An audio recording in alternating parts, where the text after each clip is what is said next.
les quartiers. Les problèmes des Gabonais, vous n'en parlez pas. C'est vous-même qui faites qu'on ne nous respecte pas. Parce que l'actualité, nous sommes même médias, nous ne sommes pas au service d'un parti politique. Nous sommes au service du peuple gabonais, de la nation tout entière. On n'est pas au service d'un individu. Au lieu de faire respecter la profession, vous prostituez pour avoir des postes. Moi, je parle de mon émission, un directeur vient arrêter mon émission. Pourquoi? Vous allez dire pourquoi vous l'arrêtez? Est-ce que le monsieur qui parle, ce qu'il dit n'est pas censé? Parce qu'on va vous dire non, on ne doit pas dire ça, on ne doit pas insulter. Est-ce qu'on insulte? Dire la vérité, c'est insulter quelqu'un. Dire que tel a volé, est-ce que c'est faux? Mais ici, on ne doit pas dire ça parce que c'est l'autorité. Même l'autorité doit être exemplaire. Quand l'autorité n'est pas exemplaire, eh bien, on vit ce que nous vivons aujourd'hui. Nous sommes insultés, humiliés. On n'est même pas fiers d'être des communicants de la RTG, de Radio Gabon, de Gabon Télévision. Parce que nous sommes dans la débauche là-bas de notre profession. On vient mentir à l'antenne, on vient faire plaisir aux hommes politiques. Est-ce que nous sommes là pour ça? Et ceux qui font les hommes politiques savent qu'on va leur rendre ça, et puis tant pis, l'opinion sait que c'est comme ça, alors que dans le fond, on marche dans le mensonge. Pourquoi on va continuer comme ça? C'est notre pays. Si on veut aider le pays, le salaire minimum au Gabon, c'est 150 000, mais à Radio Gabon, il y a encore des gens qui gagnent 50 000 francs. C'est quoi, c'est ça? Une émission. On vous donne 30 000 pour une émission, 50 000 pour une émission, 100 000 pour une grande production. Qu'est-ce que vous pouvez faire avec 100 000 francs? Encore que ces émissions sont à crédit. C'est votre propre argent que vous prenez pour rappeler la personne, l'invité. C'est vous-même qui payez de l'eau à l'invité, quelquefois le taxi. C'est vous-même qui allez dans les quartiers. C'est vous-même qui vous déplacez pour avoir quelque chose, pour avoir une information. Et après, on vous paye à crédit. Et pour vous payer ces productions, c'est tout un problème. On vous les paye à monnaie de singe. Et vous appelez ça communicant? Vous-même, vous acceptez qu'on vous traite comme ça. Vous ne méritez rien. Comme disait Thomas Sankara, l'esclave qui ne se débat pas de ses chaînes, qui ne se délivre pas par ses chaînes, ne mérite pas qu'on s'apitoie sur lui. Vous-même, vous avez accepté qu'on nous traite comme ça. Parce que le peuple gabonais ne nous respecte pas. Le gouvernement ne nous respecte pas. Qu'est-ce qu'il nous donne en retour? Ce mépris. Ce mépris. On est méprisé, traité comme des moins que rien. On a été dans des écoles de formation comme les autres. Mais regardez comment on traite le communicateur. On a les mêmes diplômes que les autres, mais qu'est-ce qui bloque? Parce que la RTG est politisée. Comment on peut accepter qu'une administration soit politisée alors que nous sommes, nous avons un pouvoir, le pouvoir de l'information, le pouvoir de la communication, le pouvoir que nous confère notre métier. Qu'est-ce qu'on fait de ça? Qu'est-ce qu'on fait de ça? On préfère courir derrière les hommes politiques, porter leurs valises et venir mentir à longueur de journaux aux Gabonais. C'est ça la RAC? Le Gabonais cotise à Canal pour qu'il y ait des bonnes émissions, pour qu'il y ait des bons films. Aujourd'hui, qu'est-ce qu'on fait de cette RAC? On fait quoi de cette RAC? Nous-mêmes, on demeure toujours dans les mêmes conditions de vie et de travail. Qu'est-ce qu'on a bénéficié de la RAC? Les réformes nous donnent quoi? Qu'est-ce que les réformes nous ont donné? La misère. La misère. Et qu'est-ce qu'on fait? Est-ce qu'on doit se taire? Est-ce qu'on doit se taire? Là, vous venez de voter en Assemblée générale le dépôt d'un préavis de grève. Mais il faut qu'en 8 jours, le gouvernement décide de nous payer notre argent. Il faut qu'il nous donne notre argent. On a travaillé, on mérite ça. Même s'il faut aller en prison, on ira en prison. Ça, c'est passé une fois. Vous savez qu'une fois, pendant une grève, si aujourd'hui on a les petits... On était près d'une quarantaine, on est allé se faire prisonnier. Et on a dit à l'officier de permanence que comme au Gabon on n'arrête pas les voleurs, nous qui dénonçons, c'est nous qui devons aller en prison, eh bien nous sommes venus pour qu'on nous mette en cellule. C'était la première fois de l'histoire. Nous sommes allés à la DGL la nuit, il était 19 h, on a dit on veut rentrer en cellule, parce qu'on est fatigué de dénoncer, les voleurs sont libres. Qu'est-ce qu'il faut encore faire? Mais si ça n'a pas marché, eux-mêmes ils créent le dialogue social, mais on ne dialogue pas. Ils savent qu'il y a des gens qui sont là sans salaire. Ils savent qu'il y a des jeunes qui attendent des postes budgétaires, mais les postes budgétaires ont été détournés. On dénonce et la personne est là, il n'est pas inquiété parce qu'il dit qu'il est au PDG. Donc le PDG est là pour recevoir tous les voleurs de la République. Le PDG était parti comme les autres. Pourquoi, quand les gens volent, quand tu regardes derrière, il te dira qu'il est au PDG? Mais c'est aussi un problème. Il faut qu'on dise aux Gabonais la vérité. Nous devons faire notre métier dans la règle de l'art. Et les hommes politiques vont apprendre à nous respecter. Voilà comment ils nous traitent aujourd'hui. Il faut qu'on se défait de ces chaînes-là.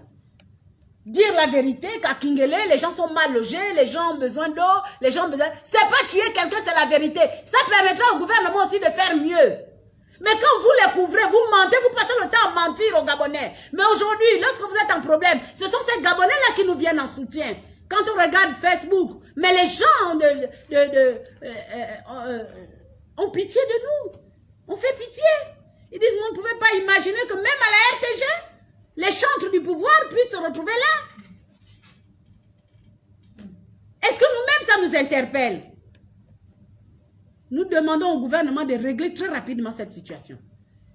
Un gouvernement qui ne fonctionne même plus sur les normes. On a des gens, des postes vacants, on a des jeunes qui sont là, qui ont été formés. Mais ce sont toujours les mêmes, les retraités qui occupent les postes. On fait comment? À Oyem, on met des gens, aujourd'hui, ils sont en radiation. Madame Mbazogue Marie-Hélène, directrice de Radio Oyem, retraitée. Elle fait la pluie et le beau temps, elle a l'argent de communiquer, elle prend tout, l'argent des fournisseurs, elle n'est pas inquiétée, on a fait DGR, police, partout, jusqu'au tribunal. Mais elle est là, quand il faut l'enlever, elle va actionner son réseau au PDG. Mais on va où dans ce pays-là? On va où? Elle est là, elle fait la pluie et le beau temps. Qu'est-ce qu'il faut faire? Dites-nous ce qu'il faut faire pour que le Gabonais soit à l'aise. Est-ce qu'il faut que nous tous on aille maintenant au PDG? Ou bien il y a un autre circuit où il faut pour qu'on nous donne ce qu'il nous faut? Qu'est-ce qu'on doit faire? Il y a des gens ici à la RTG qui n'ont même pas la carte KNAMGES parce que votre statut ne vous permet pas d'avoir une carte KNAMGES. Mais vous travaillez tous les jours dans des conditions difficiles. Des conditions qui peuvent entraîner un accident de travail grave. Qui peut vous rendre aveugle. On a un collègue qui est aveugle. Qui peut entraîner la mort. On travaille la nuit comme de jour.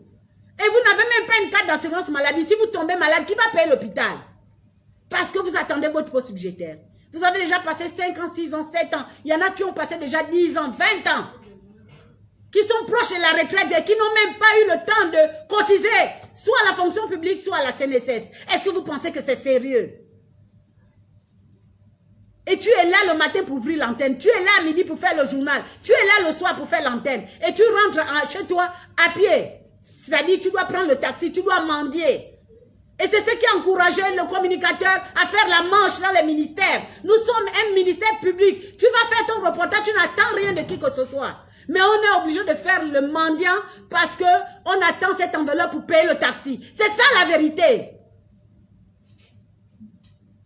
Jusqu'à quand ça va durer comme ça? Nous-mêmes, nous devons d'abord nous remettre en cause. Est-ce que c'est ce que nous voulons? Est-ce qu'on a choisi ce métier-là pour être des mendiants? Il y en a qui mangent, il y en a qui ne doivent pas parce que même les directeurs généraux ne savent même pas comment ils font pour mériter ces places-là. Comment on fait? Comment on fait? Vous êtes dehors, vous vivez chez des cousins, des parents, avec vos enfants. Mais il n'y a pas pire qu'humiliation. Il n'y a pas pire qu'humiliation. Quand quelqu'un passe 7 mois sans salaire, est-ce que le gouvernement s'imagine comment il fait pour vivre? Et le matin, tu dois faire le journal. Et le soir, tu dois tenir la console. Tu fais comment? Tu dois monter le journal. Tu fais comment? La ménagère, tu dois venir essuyer le sol pour que les gens travaillent dans des conditions propres. Tu fais comment? Il n'y a pas de produit, il n'y a rien. On fait comment à Radio Gabon? Est-ce que la radio, ce n'est que parler du Gabon? On est là d'abord pour parler de nous. Parce que c'est nous qui faisons croire que tout va bien. Remettons-nous en cause. Parce que c'est parce que nous-mêmes, on ne se respecte pas que le gouvernement nous traite ainsi. Parce qu'ils savent qu'ils peuvent compter sur nous pour faire passer les mensonges aux Gabonais. Il faut que le gouvernement comprenne que les temps ont changé. Nous sommes une nouvelle génération, on a besoin de mieux vivre que par le passé. On a besoin d'envoyer nos enfants à l'école. On a le droit de travailler dans de bonnes conditions. Donc, l'Assemblée générale a décidé du dépôt d'un préavis de grève. Voici donc ce préavis de grève. Il vient d'être rédigé par l'Assemblée Nous allons les déposer tout de suite auprès du directeur général. Ils ont 8 jours pour régler le problème des salaires, 8 jours pour nous donner la position de nos postes budgétaires. Parce que M. Meba est là, il est dans son bureau, qu'il affiche la liste des ayants droit de nos 88 postes budgétaires. Comme ça, on verra qui dit la vérité.